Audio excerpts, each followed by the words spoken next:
नमस्कार विद्यार्थी मित्रांनो, मी अभिषेक ठिगळे. एज्युकल्चर मध्ये तुमचं सगळ्यांचं स्वागत आहे. हे एज्युकल्चरचं बँकिंगचं चॅनल आहे आणि माझी जी बऱ्याच दिवसापासूनची इच्छा होती की बँकिंग सेक्टर मधील विद्यार्थ्यांसाठी काहीतरी आपण सुरू करावं, त्यासाठी आपण हे चॅनल बनवलेलं आहे आणि हा त्याच्यावरचा आज आपण पहिला व्हिडिओ घेतो. पहिला व्हिडिओ घेताना मी ठरवलेलं की बँकिंग एक्झाम मध्ये काय काय अपॉर्च्युनिटी आहेत, कुठल्या कुठल्या एक्झाम देऊ शकता बँकिंग आणि इन्शुरन्स, जर असं संलग्न आपण पकडलं.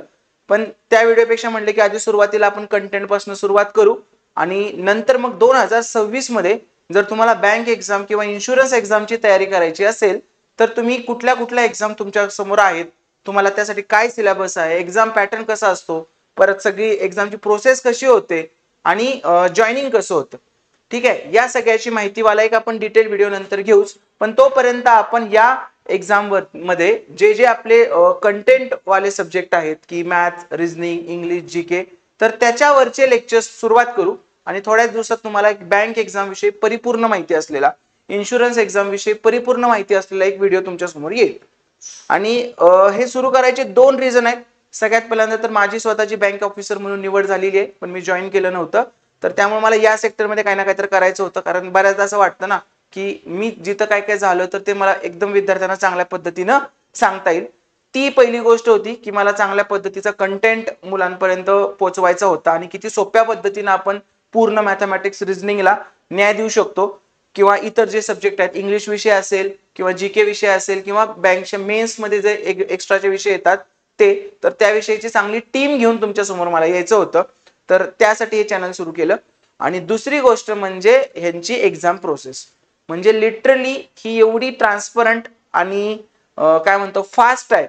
जरी ही एक्झाम आयबीपीएस, तुम्हाला ते आयबीपीएस विषय, टीसीएस विषय हे झाले ना, तर तसं काही नाही. इथे बँकिंग मध्ये नोटिफिकेशन पासून जॉईनिंग पर्यंत 6 महिन्यात सुद्धा होत. एवढ्या व्यवस्थित ही प्रोसेस टाइम टू टाइम चालत असते.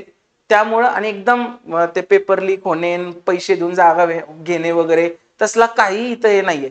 जो मुलगा हुशार आहे त्याचं सिलेक्शन होतं, बाकी कुठलेच प्रॉब्लेम यांच्याकडे येत नाही. ठीक आहे, हे मी स्वतः सांगू शकतो, कारण एवढं स्ट्रिक्ट आहे की त्या स्ट्रिक्टनेसचं आपल्याला इरिटेशन होतं. ते आयॉन डिजिटलला जे तुम्ही एक्झाम देता किती स्ट्रिक्ट आहे, चेकिंग कसं होतं ते तुमच्या त्या चेकिंगचं, त्यांच्या स्ट्रिक्टपणाचं, त्यांच्या भाषेचा आपल्याला राग येतो. ठीक आहे, म्हणजे बाकीच्या आता ठिकाणी चाललेलं आहे बऱ्याचदा आपण बघतो, तर त्याच्यापेक्षा सुद्धा यांची एक्झाम प्रोसेस चांगली आहे. त्यामुळे सुद्धा मी हे चॅनल सुरू करायचा निर्णय घेतला की मुलांना अशा दिशेला आपण पाठवू की त्यांच्या आयुष्याचा जास्तीत जास्त वेळ जाणार नाही. जर प्रामाणिक विद्यार्थी असेल तर डेफिनेटली तो अभ्यास करून लवकरात लवकर यश प्राप्त करेल आणि आपापल्या मार्गाला लागू शकेल. तर हे दोन रिझन होते. पहिलं म्हणजे माझी पोस्ट निघणे, की ज्याच्यात मी चांगल्या पद्धतीने तुम्हाला सांगू शकतो ह्या एक्झाम विषयी, बऱ्याच दिवसापासून सुरू करायचं होतं हे. आणि दुसरी गोष्ट म्हणजे यांची एक्झाम प्रोसेस खूप फास्ट आहे. मुलांनी जर प्रामाणिकपणे दिलं तर 4, 5, 6 महिने अभ्यास करून पुढच्या अटेम्प्ट मध्ये हे अचीव्ह करू शकतो. आणि तिसरी पण एक गोष्ट जस्ट बोलता बोलता आठवली, ती म्हणजे नंबर ऑफ एक्झाम. एवढ्या एक्झाम आहेत ना, त्या व्हिडिओ डिटेल टाकूच आपण, एवढ्या एक्झाम आहेत, तुम्हाला महिन्याला एक एक्झाम देता येईल, 1 ते 2 मिनिमम एक तर देताच येईल. एवढ्या बँकिंग सेक्टरमध्ये एक्झाम आहेत आणि हे कधी न बंद पडणारं सेक्टर असणार आहे. त्यामुळे तुम्ही याच्याकडे करिअर म्हणून डेफिनेटली विचार करू शकता. ओके, तर आज आपण डायरेक्ट कंटेंटचं लेक्चर घेऊन आलेलो आहे. ह्याविषयीची माहितीचं लेक्चर परत तुम्हाला मिळेल. तुम्ही हे तुमच्या जवळच्या सगळ्या मित्रांना हे चॅनल शेअर करा. याच्यावर फक्त कंटेंट पडेल, अजिबात टाइमपास इकडचा तिकडचा होणार नाही. जे कोणीही टीचर असतील, आपल्याला इंग्लिशसाठी शेखर सर आहेत, रिझनिंगला परत मीच आहे, जीकेला वेगवेगळे शिक्षक असणार आहेत, त्या सगळ्यांचे लेक्चर तुम्हाला to the point, without timepass, इकडच्या तिकडच्या गोष्टी नाही, अशाच पद्धतीचं असणार आहे. तर आजच्या आपण लेक्चरला सुरुवात करतोय. आजच्या लेक्चरचं नाव दिलंय मी की क्वांटिटेटिव्ह ऍप्टिट्यूड मधलं प्रॉफिट लॉस टॉपिक आपण बघायचं आहे आणि त्याच्यातले लेटेस्ट क्वेश्चन्स किंवा बँकिंग मध्ये कशा प्रकारचे क्वेश्चन्स येतात ते तुम्हाला मी प्रिलिम्स ओरिएंटेडचे क्वेश्चन ह्या पेपरमध्ये असणार आहेत. प्रिलिम, मेन्स, इंटरव्ह्यू अशा पद्धतीचं स्ट्रक्चर असतं. हे सगळं आपण बोलूच. तर त्यातलं प्रॉफिट लॉस या टॉपिक मधले आज आपण प्रश्न बघणार आहे. बँकिंग आणि इन्शुरन्स एक्झामच्या तयारीसाठी डेडिकेटेडली चॅनल असणार आहे. तर चला, मी अभिषेक ठिगळे तुमच्या सगळ्यांचं पुन्हा एकदा स्वागत करतो आणि आता आपण आपल्या लेक्चरला सुरुवात करू. प्रॉफिट लॉसचं लेक्चर प्रश्न सुरू करण्याआधी एक छोटीशी कन्सेप्ट मी क्लिअर करून देतो तुम्हाला. प्रॉफिट लॉस मध्ये प्रॉफिट आणि लॉस, प्रॉफिट लॉस मध्ये पहिल्यांदा असतं कॉस्ट प्राइस. ठीक आहे, कॉस्ट प्राइस वर आपल्याला प्रॉफिट होतो किंवा लॉस होतो आणि नंतर आपण त्याला सेल करतो, म्हणून त्याला म्हणतो आपण सेलिंग प्राइस, खरेदी किंमत विक्री किंमत. सेम अशाच पद्धतीने इकडे असतं एमआरपी. एमआरपी वर आपण डिस्काउंट देतो आणि तरी त्याला सेलच करतो, परत ती सेलिंग प्राइस. ही एक लाईन खूप इम्पॉर्टंट आहे. ही एक लाईन खूप इम्पॉर्टंट आहे. या एका लाईन मध्ये प्रॉफिट लॉसचे बरेच प्रश्न आपण टॅकल करू शकतो. पहा नेहमी कॉस्ट प्राइसला आपण काय अजून करायचं 100. कुठल्या पण गोष्टीची कॉस्ट प्राइस आपण काय अजून करणार 100. आणि 100 वर जर मला 10% प्रॉफिट झाला, 10% प्रॉफिट झाला, तर ती गोष्ट मी सेल कितीला करणार 110 ला. ठीक आहे. 100 वर मला 10% लॉस झाला, तर ती गोष्ट मी सेल कितीला करणार 90% ला. सेम एमआरपी नेहमी किती अजून करायची 100%. एमआरपी पण नेहमी किती अजून करायची 100%. मग मला सांगा 100% वर मी डिस्काउंट दिला 10%. डिस्काउंट मी किती दिला 10%, तरी पण ती गोष्ट मी सेल कितीला करणार 90%. एवढंच आहे. तुम्हाला कुठलाही फॉर्म्युला बघावा लागणार नाही. तुम्हाला ही लाईन फक्त माहित पाहिजे. कॉस्ट प्राइस वर आपण प्रॉफिट देतो सेलिंग प्राइस, कॉस्ट प्राइस वर लॉस करतो सेलिंग प्राइस, एमआरपी वर डिस्काउंट देतो सेलिंग प्राइस. म्हणजे 100 रुपयाची गोष्ट 10% प्रॉफिट न जर विकली तर कितीला विकणार 110 ला. 100 रुपयाची गोष्ट 10% लॉस न विकली तर कितीला विकणार 10% लॉस न विकली तर कितीला विकली जाणार 90 ला. 100 ची एमआरपी असते, अजून करायचं 100, 10% डिस्काउंट दिला तर कितीला विकली जाते 90%. कुठली पण गोष्ट स्वतःमध्ये किती पकडायची तुम्ही 100%. कळलं. या एका लाईन वर तुम्हाला सगळा प्रॉफिट लॉस टॉपिक आपला संपू शकतो. ओके. हे काही डिटेल शिकवलं नाही आपण, हे जस्ट तुम्हाला एक ओव्हरऑल हे दिला. प्रॉफिट लॉस शिकवायला जवळजवळ आपल्याला 3 लेक्चर लागतील. कळलं. आता आपण हे फक्त जस्ट वरवरचं बघितलं की अशा पद्धतीने आपण प्रॉफिट लॉसला टॅकल करायचं आहे, कुठलाही फॉर्म्युला यूज न करता. चला आता पहिल्या प्रश्नापासून सुरुवात करू. मला सांगा पहिला प्रश्न इथं काय सांगतोय. A sold an article with 10% loss on the cost price. जर मी त्याची कॉस्ट प्राइस 100 पकडली तर तो सेल कितीला करतोय 10% लॉसला सेल करतोय. 10% लॉसला म्हणजे कितीला सेल केलं 90% ला. डन. परत किंवा 100 रुपीज पकडला असेल तर हे फक्त 90 येईल. नंतर he bought the article at a discount of 20% on the label. त्यानं आर्टिकल बॉट कितीला केलं होतं, खरेदी कितीला केलं होतं 20% डिस्काउंट, म्हणजेच कितीला 80% ला. पण ऍक्च्युअल मध्ये त्याने कितीला खरेदी केले 100 ला. मग आपण एमआरपी काढू. जर त्याने 80% ला खरेदी केलं होतं आणि त्या 80% लाच ते किती म्हणतात 100 रुपीज, तर एमआरपी म्हणजे काय असतं 100, तर 80 ला 100 आहे, तर 100 ला किती. डन. मग कसं करणार 24 जा 80, 25 जा 4 1 जा 4, 25 जा 25 into 5 किती येणार 125. म्हणजे त्याची लेबल प्राइस किती होती 125, एमआरपी किती होती 125, त्याच्यावर 20% डिस्काउंट दिला तेव्हा ते कितीला बसलं त्याला 80 ला बसलं. आता 100 ला बसलं. तर what would have been the percentage loss had he bought it at the label price.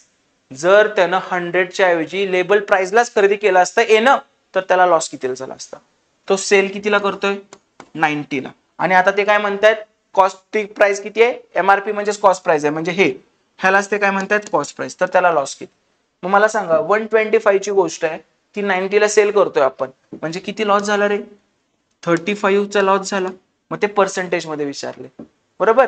Loss and profit कशावर असतो नेहमी कॉस्ट प्राइस वर. कॉस्ट प्राइस किती आहे 125. 125 वर 35, तर 100 वर किती 25 5 जा 25 4 जा 5 1 जा 5 7 जा 7 4 जा 28. किती पर्सेंट लॉस झाला 28% लॉस झाला. Option number D. 5 ऑप्शन असतात बँकिंग मध्ये.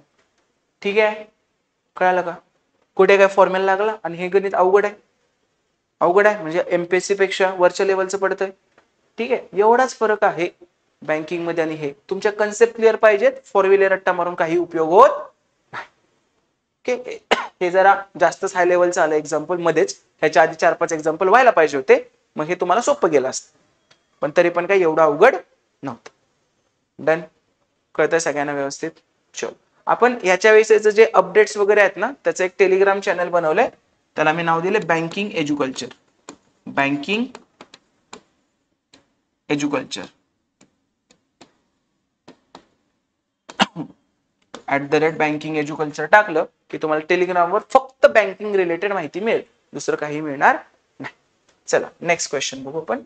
बघा, the owner of a cell phone shop charges his customer 28% more than the cost price. मग मला सांगा, कॉस्ट प्राइस 100 अजून केली तर तो 28% मोर चार्ज करतोय, म्हणजे किती चार्ज करतोय? 128%. ठीक आहे. इफ अ कस्टमर पेड 8,960, कस्टमरने किती पेड केले रुपीजच्या लँग्वेज मध्ये? 8,960, पण ते आपल्या भाषेत किती आहेत? 128. सो 128% म्हणजेच रुपीज मध्ये किती? 8,960 rupees. Then what was the cost price? Cost price किती असते? 100. 128 ला 8,960 आहे, तर 100 ला किती? हे जेव्हा आपण रेशो कळेल तेव्हा तुम्हाला ती माझी जी पद्धत आहे आपलं आणि त्यांचं, हे तुम्हाला कळून जाईल की तिचं फॉर्म्युलाची गरज नाही, एक्स आणि वायची गरज नाही. चला मग हे सॉल्व्ह करायचं आहे. जेवढ्या जेवढ्यानं भाग जातोय तेवढ्यानं भाग घालू आपण. 8 न जातोय पहिल्यांदा, तर 8 न घालू. 8 एके 8, 8 6 जा 48, परत 8 1 जा 8 1 जा 8 2 जा 0, परत 4 न अजून एकदा जातोय, 4 4 जा 16 25 जा, परत अजून 4 न जातोय इकडे, 4 दुनी 8, 3 4 8 32, 4 0 0, 280 into 25 कसं करणार? 0, 25 8 200, 20 आले, 25 दुनी 50 आणि 20 70, दॅट इज 7,000. तर कॉस्ट प्राइस किती आली? 7,000. कुठे ह्याच्यात आहे का? नाहीये, म्हणजे आन्सर काय आलं? नन ऑफ दिस. त्यांनी काय म्हटलेलं? 28% मोर चार्ज करतोय, म्हणजे 128% चार्ज करतोय, पण ते 128% म्हणजे रुपीज मध्ये किती होतं? 8,960. करेक्ट. तर 128 ला 8,960, तर 100 ला किती? कॅल्क्युलेशन हा विद्यार्थ्यांचा पार्ट असतो, तरी पण मी याच्यात सोप्या सोप्या पद्धतीनं सांगतो. कळालं? इझी. पुढचा प्रश्न बघू आपण. A sells an article which cost him ₹100 to B at a profit of 20%. B then sells it to C, making a profit of 10%. How much does C pay to B? कळालं? A ने एक article घेतलंय 400 रुपयाला आणि तो B ला कितीला विकतोय? 20% प्रॉफिटला विकतोय. So 20% प्रॉफिटला विकणे म्हणजे कितीला विकणे? 120% ला. 120% ला. परत बी काय करतोय? B then sells it to C, making a profit of 10%. तो बी पण सी ला 10% प्रॉफिट ने विकतोय. 10% प्रॉफिट मीन्स 110% ला विकलं, आणि मग ते फायनली सी ला कितीला मिळालं असं विचारलं. चला 20 20 कॅन्सल, 10 10 10 10 कॅन्सल, 12 4 जा 48 आणि इथलं इंटू 11. सो 11 8 जा 88, 11 4 जा 44 प्लस 8 52. सो काय आला आन्सर? 528. Option number C. पटलं सगळ्यांना व्यवस्थित? काय डाऊट, काय प्रॉब्लेम? काहीच नाही. कळालं का? एकदम इझिली एका लाईन मध्ये सुटलं. प्रत्येक वेळेचं वेगवेगळं आन्सर काढावं लागत नाही. Next. By selling an article for ₹480 a person loss 20%. 20% loss झाला, याचा अर्थ त्यानं ते घेतलं कितीला? 80% ला, पण ते 80% ला किती म्हणतात? 480. मग मी असं म्हणू का? आपल्या 80% ला ते किती म्हणतात? 480. परत काय म्हणलंय? For what should he sell it to make a profit of 20%. जर त्याला 20% प्रॉफिट पाहिजे असेल तर त्यानं कितीला विकावं? 20% प्रॉफिट म्हणजे विकणार कितीला? 120 ला. आपल्या 80 ला 480 म्हणतात, तर आपल्या 120 ला किती? 42 जा 80, 43 जा 120, 2 1 जा 224 जा. So 240 into 3 that is 720. 720 ला सेल केल्यानंतर त्याला कितीचा प्रॉफिट होईल? 20. किती सिंपल आहे बघ. 480 ला विकल्यामुळे त्याला कितीचा लॉस झाला? 20 चा. 20% लॉस म्हणजे 80% ला विकलं, 80% लाच ते 480 म्हणतात. त्यांनी काय विचारलंय? 20% प्रॉफिट करायचं म्हणजे विकलं कितीला पाहिजे होतं? 120% ला. 80% मीन्स 480, तर 120 म्हणजे किती? जस्ट क्रॉस मल्टिप्लिकेशन आहे हे बघ. हे वालं 80% म्हणजे 480, तर 120% म्हणजे किती? ह्याचा क्रॉस केल्यानंतर हेच येतं. त्यापेक्षा मी सिंपल सांगतो तुला. आपल्या 80 ला 480 म्हणतात, तर आपल्या 120 ला किती? जे दिलंय त्यानं भागायचं, ज्याचं विचारलंय त्यानं मल्टिप्लाय करायचं. कळालं? सगळ्यांना व्यवस्थित समजतंय? चलो पुढे जाऊ आपण. काय आन्सर याचं? 720. Option number C. याची जी अनोटेशन पीडीएफ आहे ती ती सुद्धा आपण ते banking_edu_culture या टेलिग्राम चॅनलवर देतो. सगळं तुम्हाला ह्या युट्यूबच्या डिस्क्रिप्शन मध्ये डिटेल सगळं मिळून जाईल. Deepa bought a calculator at 30% discount on a listed price. Had she not got the discount, she would have paid 82.5 extra. 30% discount. मी म्हणतो की MRP 100 आहे, 30% डिस्काउंट दिला म्हणजे सेल कितीला केलं? 70%. Had she not got the discount, जर तिला discount नाही मिळाला तर she would have paid 82.5 rupees extra. आता मला सांगा पर्सेंटेजच्या लँग्वेज मध्ये तिने किती एक्स्ट्रा पे केलं असतं? 30%. कळालं? 70च्या ऐवजी 100, 30%. पण तिने रुपयांच्या भाषेत किती केलं? 82.5. म्हणजे आपल्या 30% ला काय म्हणतात ते? 82.5. At what price did she by the calculator? तिने कितीला कॅल्क्युलेटर बाय केला? तर तिने तर 70% ला केलाय ना. आपल्या 30% ला 82.5, तर 70 ला किती? 00 कॅन्सल. कळालं का? पुन्हा लक्ष दे. 100% प्राइस आहे, 30% डिस्काउंट आहे. कितीला घेतलं तिनं? 70. पण ते काय म्हणतायत, जर ते तसं डिस्काउंट मिळाला नसता तर तिला 82.50 रुपये 82.5 रुपीज एक्स्ट्रा पे करायला लागले असते. आपल्या पर्सेंटेजच्या भाषेत मध्ये किती पे करायला लागले एक्स्ट्रा? 30. 70च्या ऐवजी 100, 30 करायला लागले असते. त्या 30% लाच ते 82.5 म्हणतात. तर विचारलंय काय तिनं कितीला घेतलं? तिनं कितीला घेतलं रे? 70% ला. जर विचारलं असतं ओरिजिनल किती आहे रे? 100. डन. जे विचारले त्यांना मल्टिप्लाय करायचं. 00 कॅन्सल. 7 कशाने पण काय पण करू शकतो आपण. 3 दोन्ही 6, 2 उरले. 3 7 21, 1 उरला आणि 3 5 15. आणि आता 7 न मल्टिप्लाय करू. 7 5 जा 35, 3 7 7 जा 49 प्लस 3 52, 7 2 जा 14 प्लस 5 19, 192.5. तिने कितीला घेतला? 192.5 रुपीजला घेतला. ओरिजिनल विचारलं असतं तर 100 न मल्टिप्लाय केलं असतं. एकदम सिंपल वे ना चाललेलं. तरी आपण आता ह्याच्यात शिकवलं नाही. शिकवताना ह्याच्या आधीचे एक 10 एक्झाम्पल होणार ना आपले, की बाबा टाइप 1, टाइप 2, पहिल्यांदा बेसिक एकदम सोपं. ह्याच्या आधी पर्सेंटेज शिकायला लागेल. बरोबर? ते आपण डायरेक्ट इंटरेस्टिंग टॉपिक आहे प्रॉफिट लॉस, त्यामुळे पहिलं लेक्चर म्हटलं जरा व्यवस्थित इंटरेस्टिंग टॉपिकने सुरू करू. बाकी सगळं तुमचं हळूहळू होतच राहील. चलो next. A trader buys some goods for rupees 150. If the overhead expense be 12% of the cost price, at what price should it be sold to earn 10%? सगळं सेमच आहे ते. ए ना बी ला, बी ना सी ला, त्याच्यासारखंच आहे. A trader buys some goods at 150. Overhead expense B 12%. 12% expense झाला म्हणजे ऍक्च्युअल मध्ये त्याला ते किती मिळालं? 112% ला. एक्स्ट्रा लागलं ना एक्सपेन्स झाला म्हणजे. परत the cost at what price should it be sold to earn 10%. 10% profit earn करायचं आहे म्हणजे विकणार कितीला? 110% ला. आतापर्यंत तुम्हाला हे आता लक्षात आलं असेल. कितीला विकणार तुम्ही? 110% ला. चला सॉल्व करू. 25 6 जा 25 4 जा 00 कॅन्सल. परत 2 2 जा 2 3 जा. परत इकडचं काय येणार? 2 पंचे 10, 2 सख्ख 12. परत अजून 2चं पण होतंय. 228 25 एवढंच होतं. आता काय राहिलं? 28 इंटू 3 84. 84 into 11 upon 5. 11 4 जा 44, 11 8 जा 88 प्लस 4 92 अपॉन 5.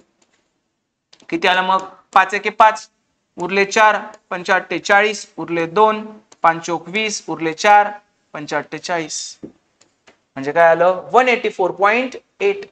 मग अशी A to B, B to C तेच केलं ना. 150. 12% एक्सपेन्स म्हणजे 12%. सिंपल गोष्ट लक्षात ठेवा.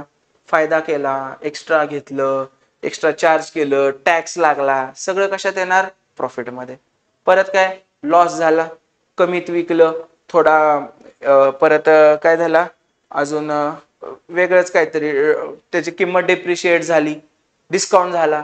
हे नथिंग बट काय? किंवा काय म्हणतो आपण, एक तर टॅक्स लावतं गव्हर्नमेंट आहे तर सबसिडी देतं. ते सगळं कशात येणार? लॉस मध्ये. कमी करायचं. 10% लॉस म्हणलं की 90, 10% सबसिडी 90. ओके. 10% डिप्रिशिएशन 90% ला विकायचं, 20% म्हणजे 80 ला विकायचं. अशा पद्धतीनं सेम तेच. 12% एक्सपेन्स 112, 10% प्रॉफिट 110. झालं. एका लाईन मध्ये आन्सर येते. कॅल्क्युलेशनला घाबरायचंच नाही. बँकिंग एक्झाम त्याच विद्यार्थ्यांनी द्यायची असती ज्यांना मॅथ रिझनिंग आवडतंय. आवडत नसेल तर हेच नाही, कारण जवळजवळ 60 to 70% वेटेज मॅथमॅटिक्स आणि रिझनिंगचे. मग बाकी इंग्लिश. ठीक आहे. तर तुम्हाला मॅथ रिझनिंग कॅल्क्युलेशन आवडलंच पाहिजे. ते असं शून्यातून नाही तयार करू शकत. नाही मला काही येत नाही, मी आता शून्यातून नाही. आवड पाहिजे, येऊ दे न येऊ दे, पण आवड पाहिजे. ठीक आहे. चलो next. 2/3 of a consignment was sold at a profit of 6%. 2/3 of a consignment म्हणजे 3 पैकी 2. ठीक आहे. 3 पैकी 2 म्हणजे हे 3 होते टोटल, त्यापैकी 2. मी याला सर असं करतो सोपं जायला, 30 आणि 20 आणि 10 करतो. 2/3 30 पकडतो, सोपं जातं आपल्याला. 300 पकडलं तर अजून सोपं जातं. 300 करू आपण, 200 आणि 100 करू. 100% गायब होऊन जातात. 300 गोष्ट होती, त्यापैकी 200 6% प्रॉफिटला सेल केली. 6% प्रॉफिटला सेल केली. Okay. while the rest at a loss of 3%. Loss of 3% म्हणजे 3% लॉसला सेल केली. Okay. If there was an overall profit of 1080. चला काढू आपण. 200चं 6%, 2 शून्याला 2 शून्य गेले, 6 12. डन. परत 100चं 3% लॉस आहे म्हणजे -3. ओव्हरऑल प्रॉफिट काय झाला, +12 -3. ओव्हरऑल प्रॉफिट किती झाला, 9. पण कोणाच्या भाषेत, आपल्या. हे सगळं आपणच अजून केलं, रियालिटीमध्ये आहे काय नाही. म्हणजे आपण जे काय अजून केलं त्याच्यामुळं ओव्हरऑल प्रॉफिट किती झाला, 9 रुपीज. पण त्यांचा किती झालाय, 1080. मग मी असं म्हणू का, आपल्या 9ला ते किती म्हणतायत, 1080. आपल्या 9ला ते किती म्हणतायत, 1080. त्यांनी काय विचारलंय, the value of the consignment. कन्साइनमेंटची व्हॅल्यू आपण किती अजून केली ती, 300. मग आपल्या 9ला 1080 आहे, तर आपल्या 300ला किती. डन. मग काय येणार, 9 1 9, 12 9 अष्टदर्शी, हे 1 0. 12 3 36 आणि त्याच्यावर हे 3 0. 1 2 3. जमलं, 36,000. काय काय केलं बघ. ते म्हणतायत की 2/3 of the consignment was sold at a profit. 2/3 3 पैकी 2. मी करतो 300 पैकी 200, 6% प्रॉफिट न. रिमेनिंग 100 3% लॉस न. 200 वर 6% 12. 100 वर 3% 3. ओव्हरऑल प्रॉफिट 12 प्रॉफिट -3 म्हणजे 3 loss. So 12 - 3 9. Overall profit is 9. Okay. पण ते किती म्हणतात, 1080. म्हणजे आपल्या 9ला कितीची व्हॅल्यू आहे, 1080 ची. तर त्यांनी काय विचारले, व्हॅल्यू ऑफ द कन्साइनमेंट किती आहे ती, 300. 9ला 1080, तर 300ला किती. काय आला answer, 36,000. Option number D correct. Okay. कोण डायरेक्ट आला असेल तर याची अनोटेशन फाईल किंवा सगळ्या बँकिंग रिलेटेड अपडेट्स आपण कशावर देतोय, बँकिंग एज्युकल्चर हे टेलिग्रामचं चॅनल आहे आपलं. आणि हे युट्यूब चॅनल सुद्धा तुम्ही सबस्क्राईब करा, बँकिंग एज्युकल्चर. ह्याच्यावर आपण तुम्हाला सगळं देतो. ओके. चलो next. The profit earned after selling an article for ₹625 is same as the loss incurred after selling the article for ₹435. जेव्हा एखादा आर्टिकल, जर अशी लाईन पकडली सेलिंग लाईन, जेव्हा आपण 625 ला विकतोय तेव्हा जेवढा प्रॉफिट होतोय तेवढाच लॉस होतोय जेव्हा तो 435 ला. म्हणजे हे एकदम मिडलला असणार आहे. जे काय कॉस्ट प्राइस आहे ते मिडलला. सिंपल बघ ना, जर तू एखादी गोष्ट 30 रुपयाला विकतोय तर तेवढाच प्रॉफिट होतोय, 10 रुपयाला विकतोय तेवढाच प्रॉफिट होतोय, म्हणजे ती 20 असणार. 20 ला इथं विकलं तर 10, 20 ला इकडे गेलं तर 10. हा प्रॉफिट, हा लॉस. पटतंय. सेम म्हणजे निम्म निम्म आहे ना, थोडक्यात निम्म निम्म. मग आपण कसं काढायचं, 20 कसं काढलं तुम्ही, ह्यांचा गॅप किती आहे, 20. 20 भागिले 2 10. 10 मध्ये 10 वाढव किंवा 30 मधून 10 कमी कर. सेम ते काय म्हणतायत, 625 ला विकलं तर जेवढा प्रॉफिट होतोय तेवढाच 435 ला, म्हणजे मिडल असणार. मग ह्यांच्यातला डिफरन्स बघू. 5तून 5 गेले 0, 12तून 3 गेले 9 आणि 6तून 5 गेला 1, 190. 190 अर्धा अर्धा करायला लागेल. इकडे किती येणार मग, 85. सॉरी, इकडे किती येणार, 95. इकडे पण किती येणार, 95. हे किती आलं, 12तून 3 गेले 9. Okay. 95 95. The cost price of the article. एक तर ह्याच्यात 95 ऍड करा किंवा त्याच्यातून 95 मायनस करा. ऍडिशन आपल्याला सोपं जाते. 5 आणि 5 10, 9 3 12 आणि 1 13 आणि 4 आणि 1 5. किती येणार, 530. किती असणार आहे इथं, 530. ऑप्शन नंबर बी. कळलं, सगळ्यांना समजलं व्यवस्थित, इझी. चलो नेक्स्ट. सेम तसाच आहे, थोडासा वेगळा विचारला, कन्फ्युजन आहे फक्त केलंय. The profit earn after selling an article for ₹650 is same as the loss include after selling the article for ₹426. म्हणजे 650 ला सेल केलं आणि 426 ला सेल केलं तर सेमच आहे. मग आपण त्याची कॉस्ट प्राइस काढू. पण त्यांनी काय विचारले, find the half of the 50% of the cost price. Cost प्राइसच्या 50% आपण हाफ. आधी कॉस्ट प्राइस तर काढू आपण.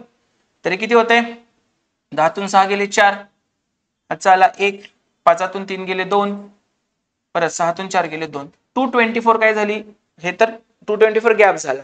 म्हणजे इकडं 112 असणार आहे, इकडं 112 असणार आहे. म्हणजे कॉस्ट प्राइस काढू आपण. किती आहे कॉस्ट प्राइस, 6 + 2 8, 2 + 1 3, 4 + 1 5, 538 काय झाली कॉस्ट प्राइस. आपल्याला याच्या 50% चे हाफ पाहिजे, म्हणजे याच्या 1/4 पाहिजे. 50% चे हाफ म्हणजे हाफच्या हाफ म्हणजे 1/4, म्हणजे याच्या 1/4 पाहिजे आपल्याला. करेक्ट.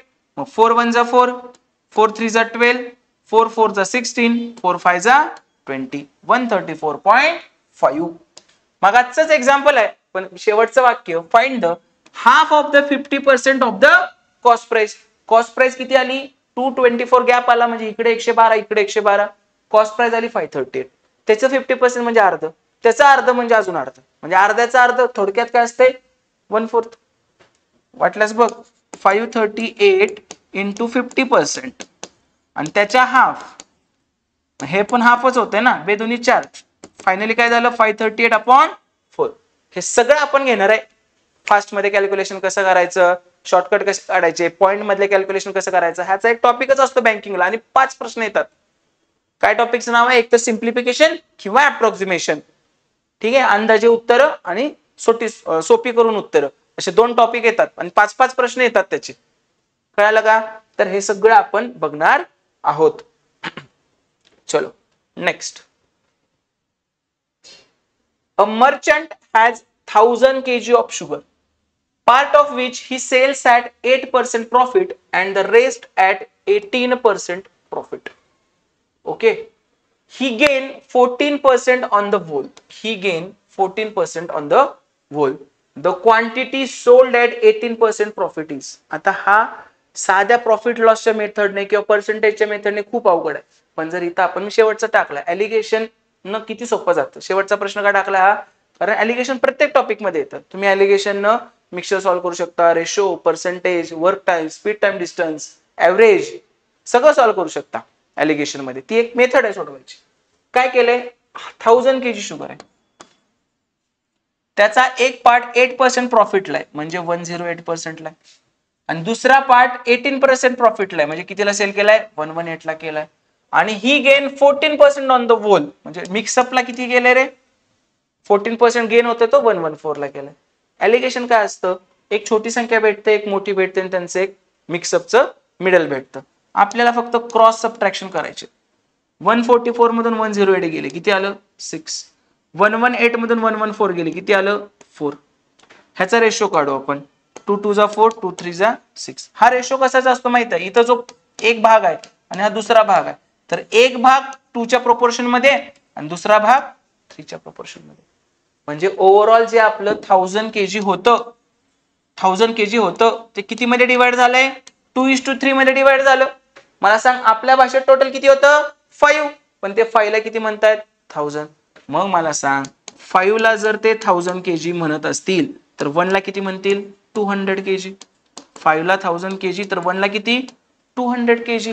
मग 1 ला 200 kg म्हणत असतील तर 3 ला किती, 3 2 जा 600 kg. परत 2 ला किती, 2 2 जा 400 kg. ओके. त्यांनी विचारलं काय, the quantity sold at 18% profit. 18% profit किती आहे क्वांटिटी, 600. क्वांटिटी किती आहे 600. कळालं का. हे काही शिकवलं नाहीये, हे फक्त एक्सप्लेन केलं. आजचे जेवढे पण होते, मला तुम्हाला हे दाखवायचं आहे, ही एक्झाम पण सोपी आहे. ही एक्झाम ज्यांना मॅथ, रिझनिंग, इंग्लिश बऱ्यापैकी शिकायची इच्छा आहे, त्या सगळ्यांसाठी ही एक्झाम सोपी आहे. एक सेम स्टॅटिक सिलेबस आहे. तुम्हाला वर्षाला 20 ते 25 एक्झाम द्यायला मिळतं. 20 ते 25 एक्झाम, म्हणजे जे इथं तुम्हाला वर्ष थांबायला लागतं बऱ्याच ठिकाणी एक्झाम देताना, तसं इथं होत नाही. आजचं लेक्चर मला त्यासाठी घ्यायचं होतं की बाबा लई काही रॉकेट सायन्स नाही, शिकवल्यावर तर जमणारच आहे ना. त्यामुळं बँकिंग सेक्टरकडे किंवा इन्शुरन्स सेक्टरकडे सुद्धा तुम्ही काळजीपूर्वक बघा. हा सेक्टर सुद्धा तुम्हाला तुमच्या आयुष्यात किंवा तुमच्या करिअरमध्ये एका लांब उंचीवर घेऊन जाऊ शकतो. इतर ठिकाणी वेळ आणि पैसा आणि सगळं आयुष्य वाया घालवण्यापेक्षा तुमच्याकडे हे ऑप्शन आहेत. आणि ह्या एक्झामचं, सेंट्रलच्या एक्झामचं सांगणारे खूप कमी लोक आहेत. तर मी एक थोडासा माझ्याकडून प्रयत्न करतोय की इकडं सुद्धा तुम्ही येऊ शकता. इकडं सुद्धा पॅकेजेस चांगले आहेत, प्रमोशन चांगले आहेत इतरांपेक्षा. 3-3, 4-4 वर्षाला तुम्हाला प्रमोट करता येतं आतून एक्झाम देऊन किंवा सिनियरिटी लेवलनं. तर ह्या सगळ्या गोष्टी आहेत, या सगळ्याचा आपण एक चांगला व्हिडिओ बनवणारच आहोत आणि त्या पद्धतीनं आपण तयारी करणार आहोत. तुम्ही हे चॅनल तर सबस्क्राईब करूनच ठेवा की बँकिंग एज्युकल्चर, आणि सोबतच टेलिग्राम चॅनल सुद्धा सबस्क्राईब करा. टेलिग्राम चॅनल मी तुम्हाला सांगितलेलं आहे मगाशी की banking_educulture, banking_educulture हे आपलं टेलिग्राम चॅनल आहे.